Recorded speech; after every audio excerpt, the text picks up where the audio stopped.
Last time on Kevin's commentary on comics, I reviewed Fantastic Four number 124, mainly discussing the fact that Johnny Storm's hair was vibrant and flowing even when he was flamed on, and not the typical bald outline we had seen before. I also went through the story about a monster who stole medical supplies and the Invisible Girl and absconded her to his underwater cave.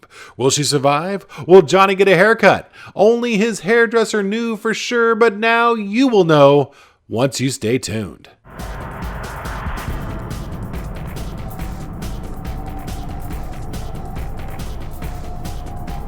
So we move on to issue 125, The Monster's Secret.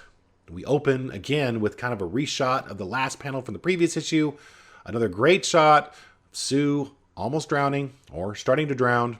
So Sue manages to create a force field bubble around her with enough air to keep her going. The current kind of takes her downstream a bit. And we are also reminded that Reed is in the hospital and Ben and Johnny are still trying to figure out where this monster is located. So they go through a recap of issue 97, which this monster turns out to be misunderstood, as all monsters are when they land on Earth. He was stranded on Earth and needed water, of all things, to power his ship. Why this took so long that he had to take on a human guise, I don't know, but that's what he did. He was riding dolphins or something, and the team encountered him, and again, the misunderstanding takes place, but then they realize what he needs. He gets water to get back to his ship. The ship takes off. End of story.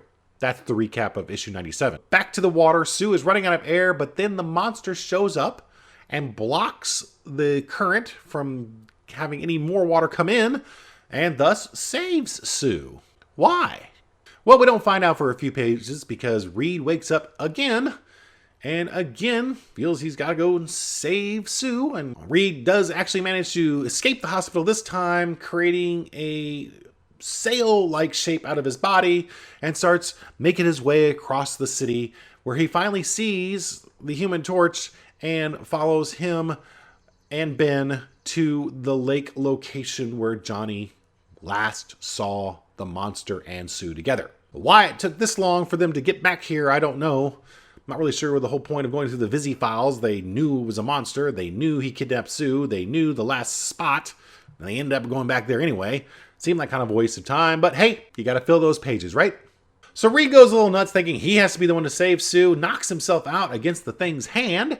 They leave him on the side of the lake. Johnny and Ben jump in the lake. They encounter the monster. They have a little bit of a battle. And just when this battle is hitting its peak, Reed wakes up again and apparently is fine now as he realizes, hey, this monster apparently just needs some help. Somehow he was able to figure this out, even though he was mostly unconscious during these encounters. But Reed's pretty smart, and so he was a little addled with the exhaustion, but once he got a good nap in by the lakeside, he's back on his game. So much back on his game, he was able to figure out that the reason the monster came back to Earth and stole medicine from the hospital was because his bride, the female monster, came down with an Earth virus that only Earth medicine could resolve. Okay, so this monster, who has a spaceship that's powered by water, didn't have medicine on their planet to cure a Earthborn virus? Something about that doesn't make sense, but I'm not sure what. But at any rate, pretty good detective work by Reed,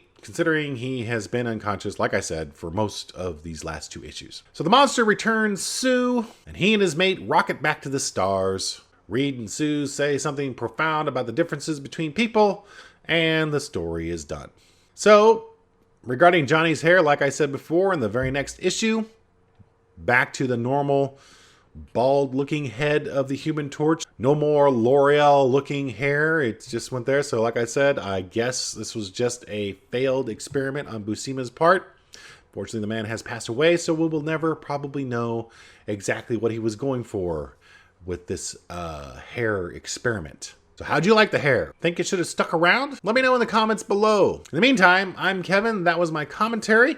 As I get through my Fantastic Four run, I will probably do a couple more reviews because really the Fantastic Four back in the day was the world's greatest comic magazine. They faltered a bit after the Byrne era. I don't think they ever actually recovered after Byrne left the book. Can't wait to get into those again, and hopefully they will live up to my memories. So if you want to see those reviews, I can only suggest that you hit that subscribe button so you don't miss a single episode. Of course, you knew I was leading to that.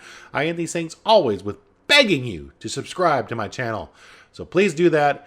And in the meantime, I will see you next time. Farewell.